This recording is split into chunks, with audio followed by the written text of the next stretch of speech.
ang paghaharap ni Luffy at ni Crocodile. Sa mga hindi nakakaalam, itong si Crocodile ay nabibilang sa 7 warlord ng Marine.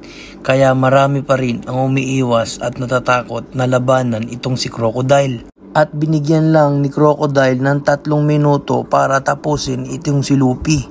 At dito uumpisahan na nila ang kanilang laban.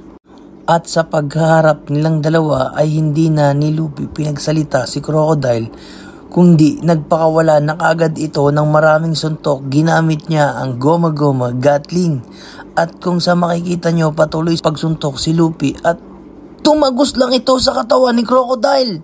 At ito na nga, patuloy pa rin sa pagpapakawala ng suntok si Luffy habang sinasabi ni Crocodile na wala akong panahon para mag-aksaya ng oras sa'yo, kaya tatapusin na kita, habang si Luffy ay sumusuntok pa rin, patuloy pa rin sa pagsugod dito kay Crocodile. At kung makikita nyo, baliwala ang mga suntok na pinakakawala netong si Luffy at gumanti na itong si Crocodile.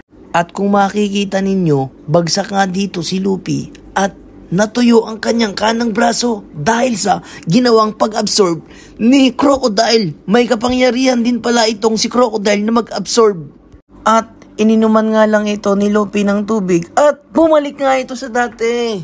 Nag-iisip na ngayon itong si Luffy. At balik nga tayo dito kina Zoro na kung saan nakasakay sila sa isang dambuhalang crabs or alimango ng sarap gataan. At kung saan pupunta sila ngayon dito sa bayan nila Bibi.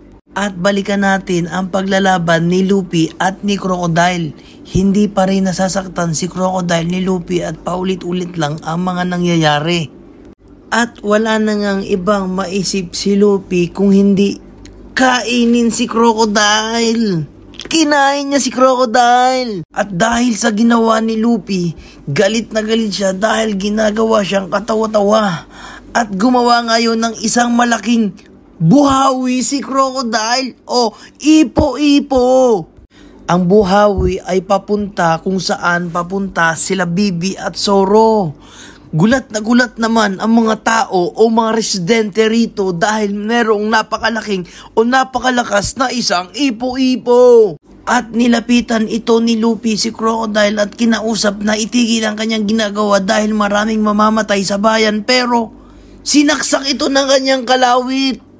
Napatulala na lang si Luffy dahil hindi niya akalain na sasaksakin siya nito sa ganitong pamamaraan ni Crocodile.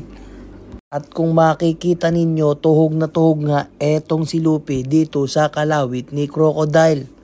Hanggang dito na lang muna tayo mga idol. Sana nagustuhan nyo itong video.